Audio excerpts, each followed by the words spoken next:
دیکھو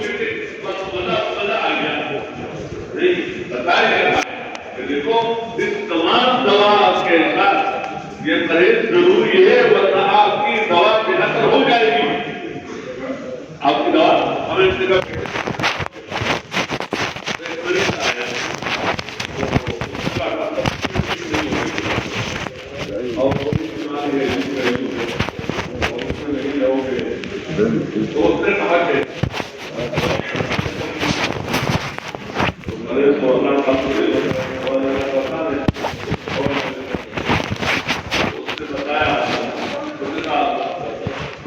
آپ ایسا کر لیں، ایسا کریں، مجھے بدنام نہ کرو، مجھے کہنا بدنام نہ کرو. یہ اسکول رہا تھا علاج کر رہا ہوں اور لوگ کہیں گے وہاں جا رہا ہے، آنا جانا رکھتا ہے، اور وہی جیسے پہلے کھانتا تھا اب بھی کھانت رہا ہے.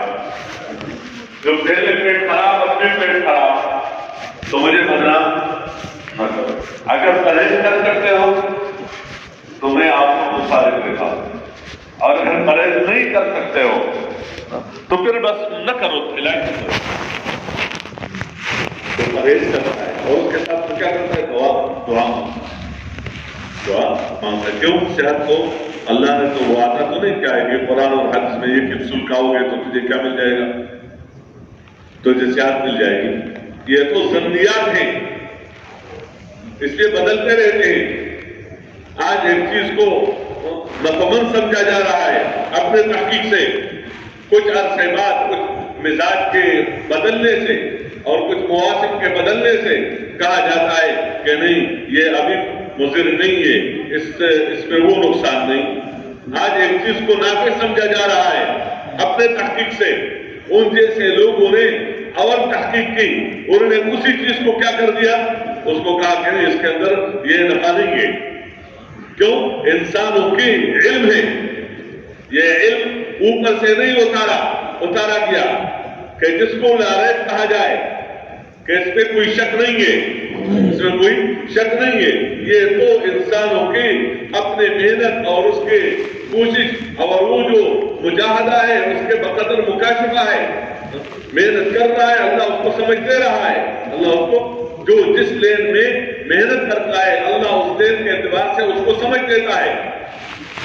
تو میرے محترم دوستو، اس لیے یہ باتیں ہمیں سمجھ میں آ رہی ہیں، یہ باتیں ہمیں سمجھ میں آ رہی ہے. بادشاہوں کو بھی سمجھ میں آ رہی ہے اور محکوم کو بھی سمجھ میں آ رہی ہے کہ اگر بیمار ہو جاؤ تو اس کا تعلق کس کے ساتھ ہے؟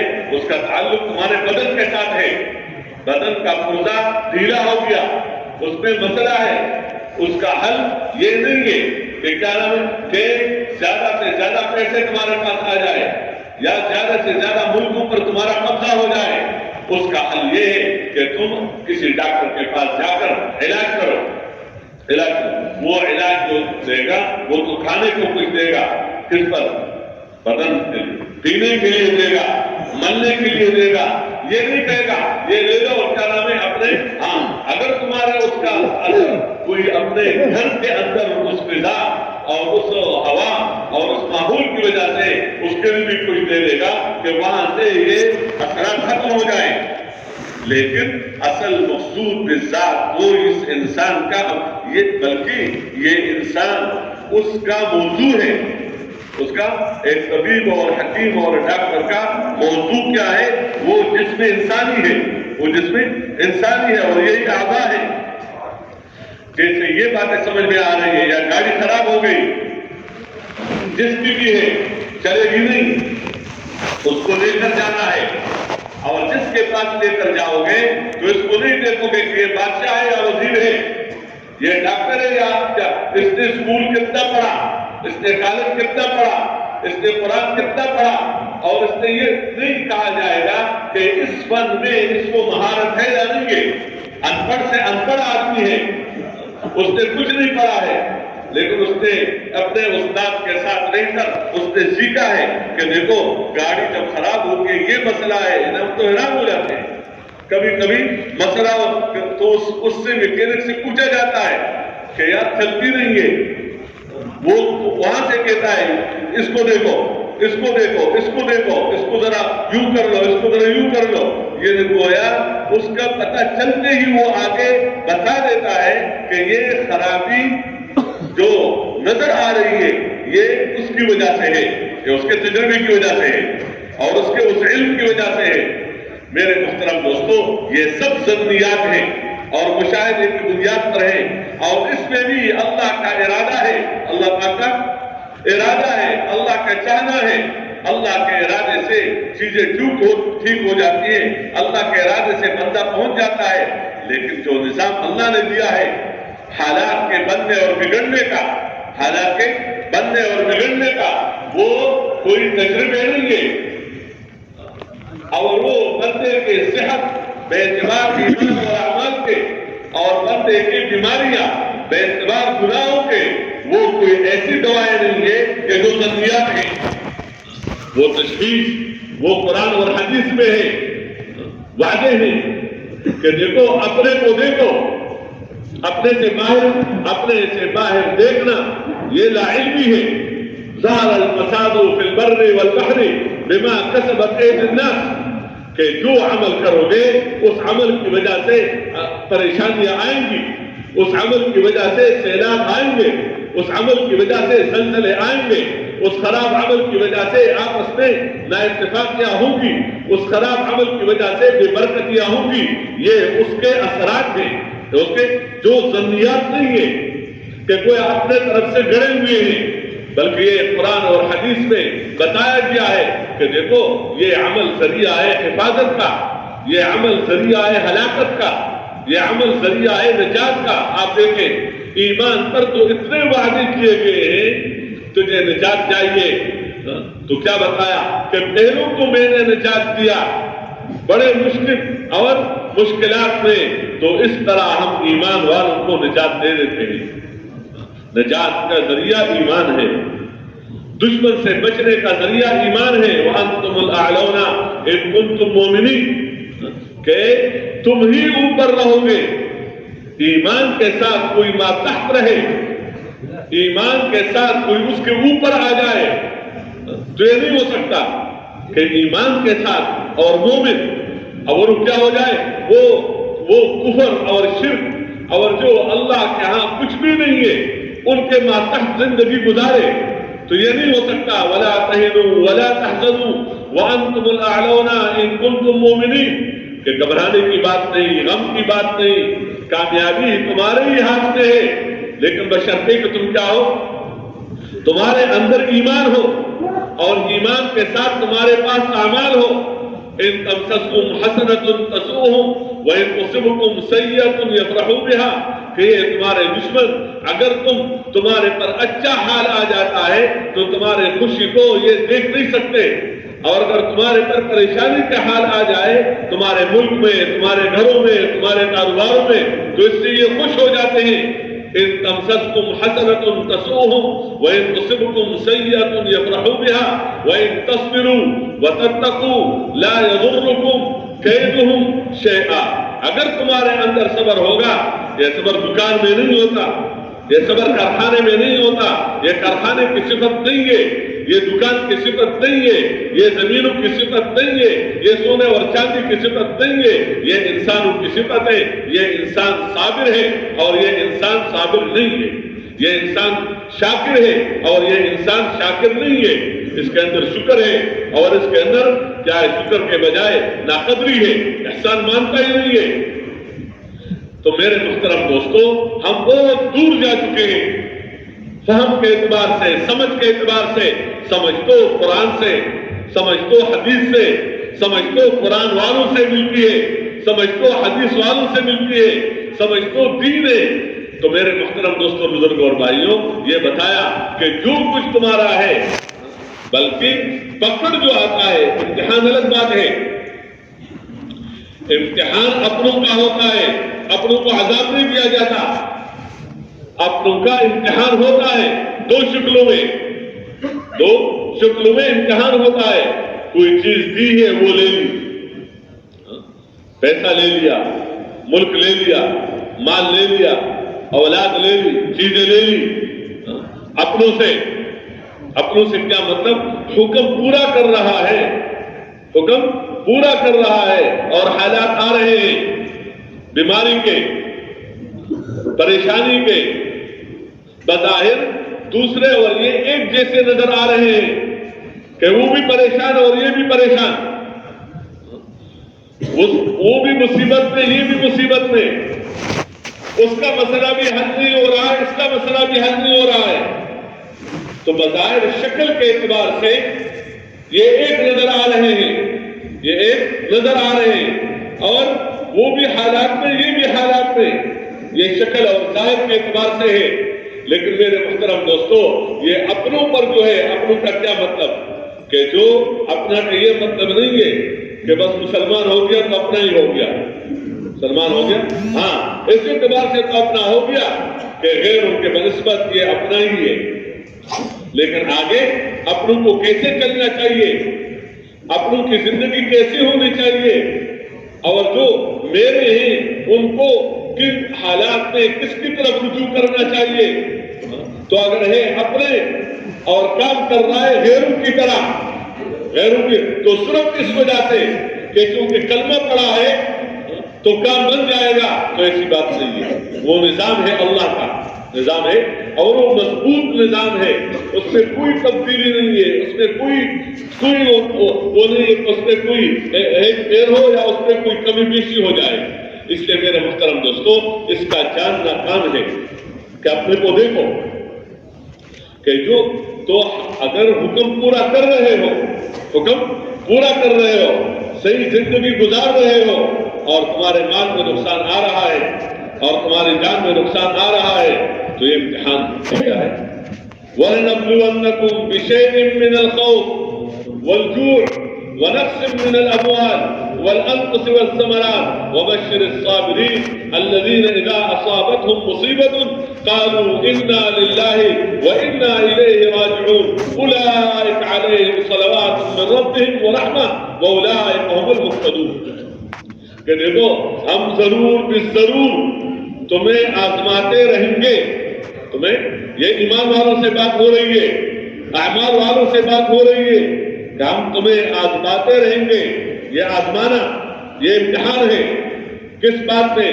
بشیء من الخوف، معمولی سا خوف کی بھی مختلف قسمیں، اور بھوک، اور مال میں نقصان، اور جان میں نقصان، اس طریقے سے باغات میں نقصان.